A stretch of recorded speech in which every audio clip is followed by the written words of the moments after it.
Extinction can best be defined as discontinuing student access to reinforcement contingent on a particular behavior occurring that has been reinforced in the past. In other words, let's say a student in our classroom has in the past been reinforced by either accessing something they perceive as pleasant or avoiding or altogether escaping something they perceive as unpleasant, contingent on engaging in a particular problem behavior.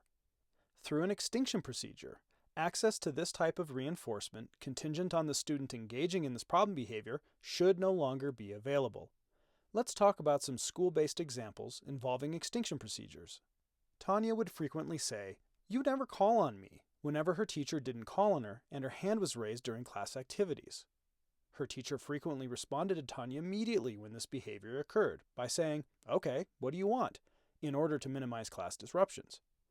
If Tanya's teacher didn't immediately respond to Tanya when she called out in class, Tanya would continue calling out, thereby continuing to disrupt class activities.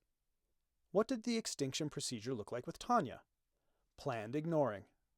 In other words, when Tanya called out by saying, "You never call on me," when her teacher didn't call on her and her hand was raised during class activities, her teacher began ignoring this calling out behavior.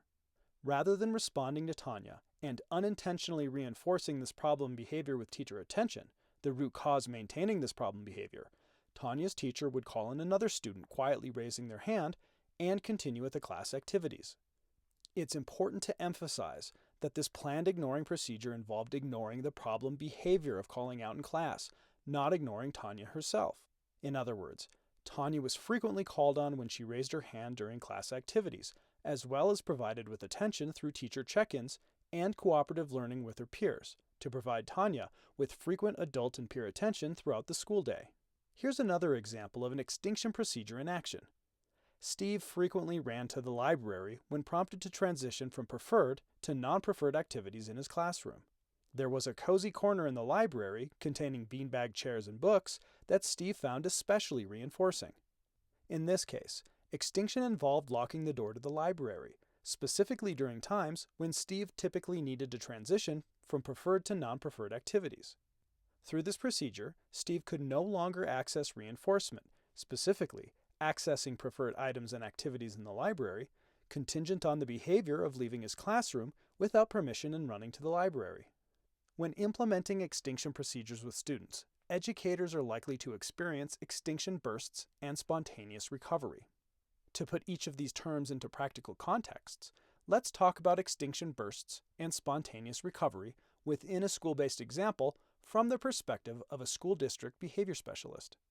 The school district behavior specialist worked with several students who engaged in physically aggressive behaviors, like kicking, hitting with an open hand and a closed fist, and biting, for example, in order to avoid and altogether escape non-preferred tasks and activities within the school setting.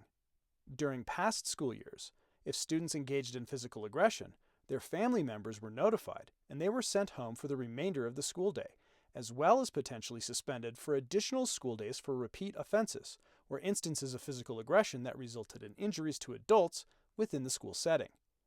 As you might guess, this intervention was not very effective, as students who engaged in physical aggression to avoid or altogether escape non-preferred tasks and activities were being unintentionally reinforced by being sent home contingent on these behaviors occurring.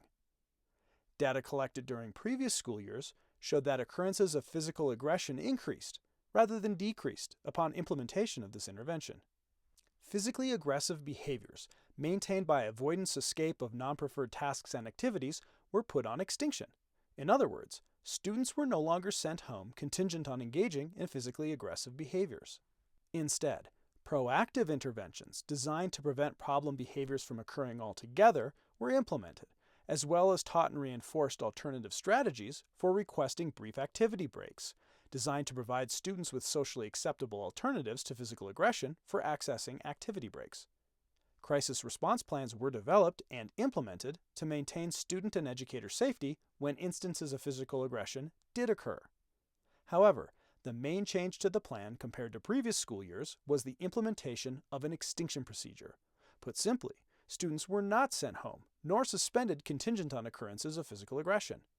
Instead, proactive and teaching interventions described earlier facilitated student behavior change, as well as the crisis response plans developed to maintain student safety.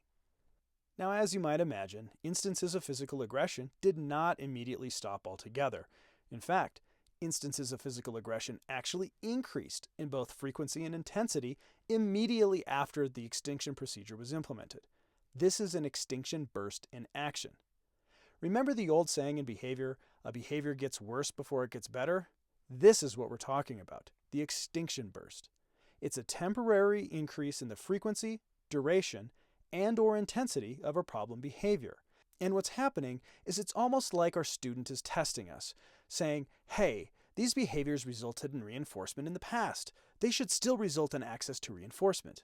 Maybe I just need to amp things up a little bit, and then I'll get access to that reinforcement.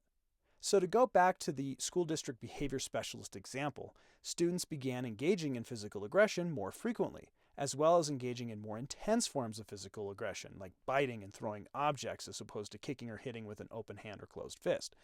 That's the extinction burst, the increase in intensity, frequency, and/or duration of the problem behavior.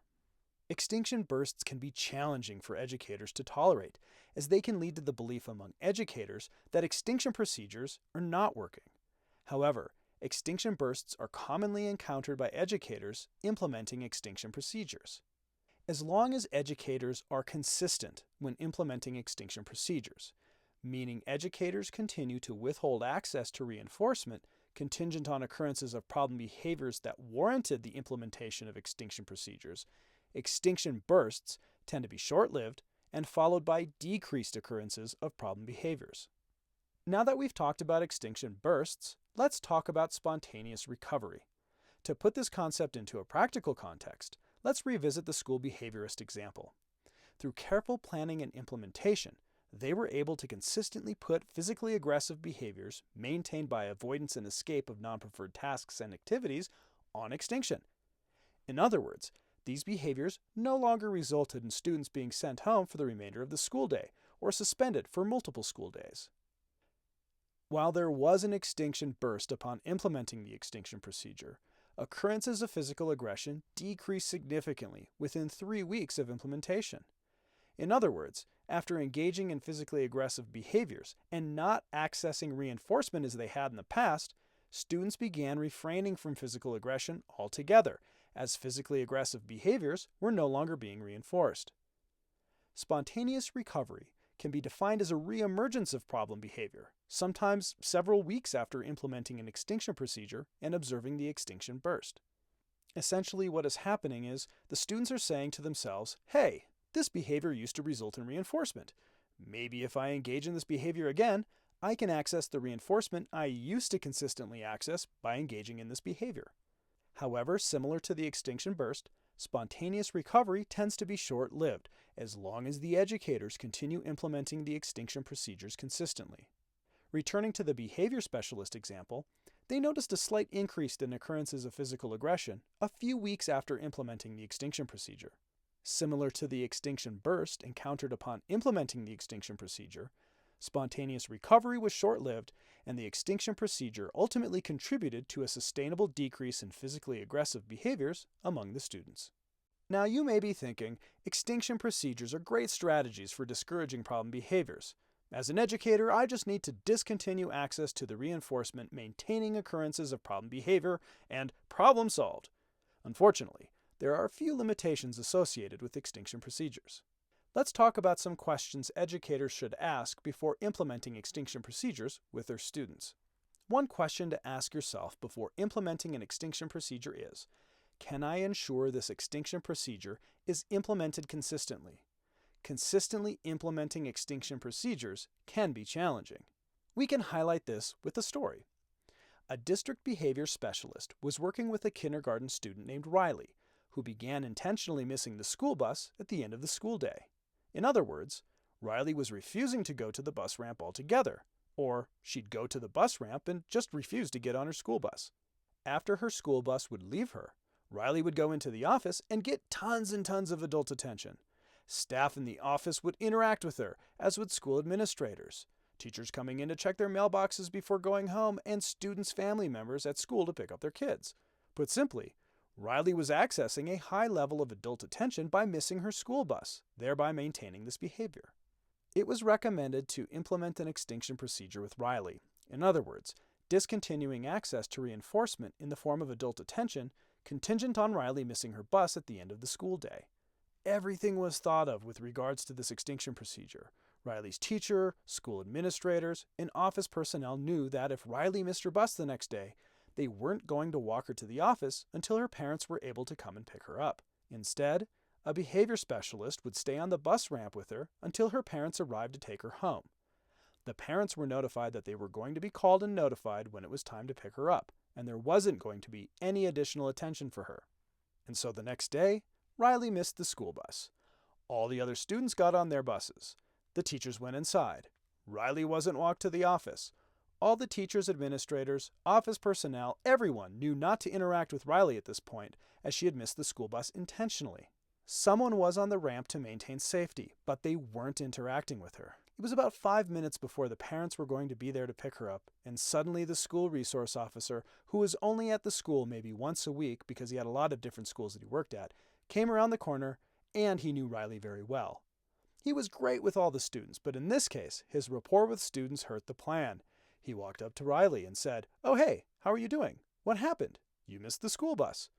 Riley just got access to attention. As you can see, consistently implementing the extinction procedures is far harder to do than sometimes we think, even if you've thought of everything. Of course, the resource officer didn't know any better. The plan just wasn't communicated to everyone that could possibly interact with Riley, but it's just an example of how difficult it can be to withhold reinforcement consistently. Another good question to ask yourself before implementing an extinction procedure is, will implementing an extinction procedure adversely impact student or educator safety within the school setting? Here's an example. There was a student who was running off school property and into a neighborhood near the school, and it was right by a busy street next to a main road. And they were saying, well, you know what? The behavior of leaving school property without educator permission is maintained by access to attention. Let's just let the student go, and we'll call the school resource officer, or we'll call the local police to go look for her. This way, we aren't providing her with the adult attention she's seeking. But could they do that? The behavior specialist said, that's a threat to this student's safety. We can't just let her go. We can't just withhold our attention contingent on that problem behavior occurring using an extinction procedure, because in this case, that's endangering this student's safety. They could get hit by a car, and so we can't implement an extinction procedure in this case. And so again, if the safety of the student or the safety of the student's peers or adults within the school setting are in jeopardy, we typically can't rely primarily on extinction procedures to address student problem behaviors. Another question to ask yourself before implementing an extinction procedure is, can I handle the extinction burst? Maybe you can. Maybe it's calling out behavior and it's maintained by access to attention. It's okay to ignore the behavior of calling out and the calling out behavior increasing temporarily. While calling out behavior can be mildly disruptive, it does not adversely impact the student's safety or the safety of the student's peers or educators within the school setting. Consequently, many can handle that extinction burst. But maybe you can't tolerate an extinction burst in a particular context or situation. For example, with a student who engaged in self-injurious behaviors, a student might bang his head against tables, walls, and doors, with enough force to result in red marks and even bleeding, or even slapping himself in the face with open hands or hitting himself in the face with a closed fist.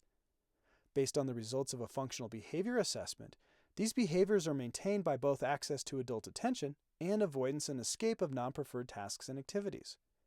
Another student might use profanity to access adult and peer attention.